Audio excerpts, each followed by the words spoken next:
welcome back to the series Rooted in the In-Between. Today is episode 2, Creating Peace and Routine in an Airbnb. If you're new here, I wanted to introduce myself. I'm Isabel. I'm a mom just like you, trying to navigate motherhood, faith, and real life in seasons that don't always feel settled. Right now, we're living in an Airbnb with kids. And if you've ever tried to create a routine in a space that isn't really yours, you know how chaotic that can feel. Today, I want to share how we've been creating peace and simple rhythms in this temporary home. We can still create the atmosphere of peace in our home through routine. Now, I say routine and not schedule. I want to help create this peace atmosphere in my home, especially for my kids. I want to focus on routine because for kids, routine feels more like comfort. Routine definitely still matters while you are in a transition.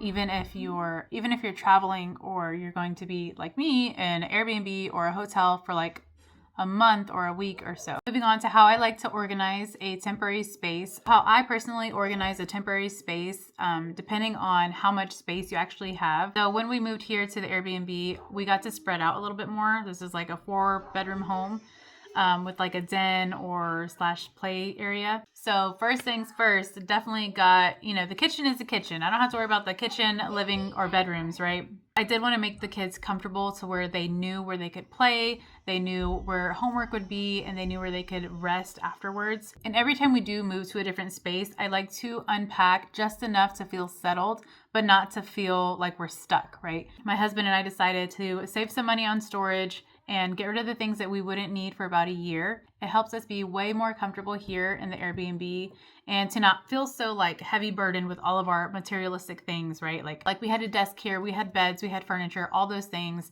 It was just little tiny homey things, right? To make it more homey, I did put a little bit of Christmas decorations. I did not go all out. I actually decluttered a lot of my Christmas decorations. But what I'm not doing is I'm not plastering all of my picture frames and nailing everything and making everything like permanent on every single wall. I'm using command hooks, tacks, the nails that were already there. So I'm not making us feel stuck here necessarily. I don't want it to be a chore whenever we move out of here. I don't want it to feel like a whole move out situation again. I just want to be able to swap things over just how they used to be, make it really easy and simple for us. Now looking more into our daily routines, which would be like homeschooling, devotional, Bible time, cooking meals, and like the flow of our day. I do like to prioritize meal time together and devotional time / like gathering time because I love to sit with my kids after devotional and like go through examples or go through examples from our week or go through random examples that we make up. That's 33.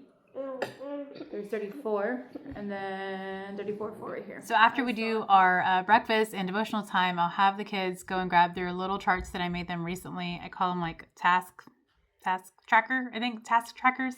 I made them recently. They've been doing very, very well with these, so highly recommend. I'll have them go and do their daily tasks, which is brushing teeth, washing face, fixing your hair, getting dressed, making your bed, things like that. And after they're done with their morning tasks, we'll get school started. Thankfully, in the Airbnb, we have 2 separate tables. But if we didn't, we would still do it at the same table. We don't always start at the same time each day. I don't always start with the same kid each day. Sometimes my youngest is just not in it in that moment. And I give him a lot of grace with that because he's so young, he's still learning. And it literally only takes like 10 minutes to do his schoolwork. So I can like fit him in throughout my day. And I have to mention this. Sometimes when my kids are playing so well together, which is like my 2 youngest, my boys, I don't interrupt that. I try to encourage that the best I can. I want to foster that time, that bonding time that they have. So I really don't want to interrupt that. I would encourage you to do the same with your kids. So just keep that in mind while I'm showing you these clips and things like that. School does not have to look a certain way. My school may not look like your school, and your school may not look like mine. I mentioned a couple of routines that save my sanity. The first point I want to tell you is that routine, over schedule all day, every day, every time, okay?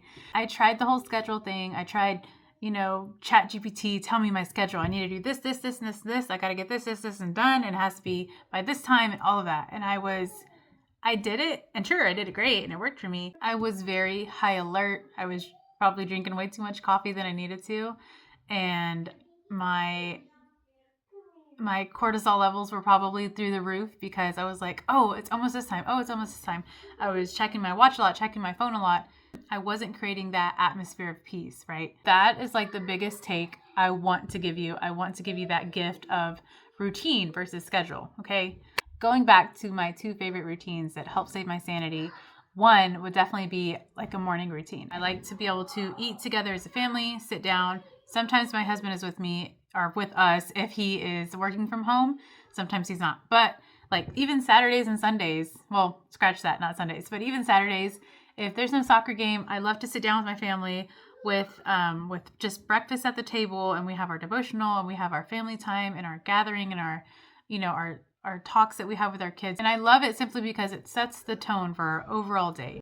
Another daily routine that helps me is like the nighttime routine, right? Calming down, winding down after dinner. I usually have all of my kids pick up their own personal plates and put them near the sink or in the sink if they can reach. Either my husband or I will remember to put up leftovers if there is any. And then from there, I will start doing the dishes. And while I'm doing, I'm also praying. And that thankfulness just fills up my cup little by little. If there is one thing you remember from today's video, please remember, give yourself grace. Grace over perfection every time, okay? This season is still teaching me that God meets us right where we are, even in the borrowed spaces. Earlier I said that peace doesn't come from a place, and I wanted to read some scripture to remind you where it comes from. I'm reading in Philippians 4:6-7. It reads, "Don't worry about anything. Instead, pray about everything. Tell God what you need and thank Him for all that He has done. Then you will experience God's peace, which exceeds anything we can understand. His peace will guard your hearts and minds as you live in Jesus Christ." So I wanted to encourage you guys to seek peace from the Prince of Peace. And if you are needing prayer for anything, please don't hesitate to leave a comment down below, or you can drop me an email if you'd like. If you are living in a temporary season, please leave a comment down below. I'd love to know I'm not alone, and I'd love for you to know that you're not alone either. But that'll be it for today's video. Thank you so much for watching. Please like or comment if you've been enjoying the series, and stay tuned for next Thursday for episode 3. I'll be sharing how I found my rhythm again and how I was able to start serving God in a really busy season. So stay tuned for that. Thank you again for watching, and I'll see you on the next one. Bye.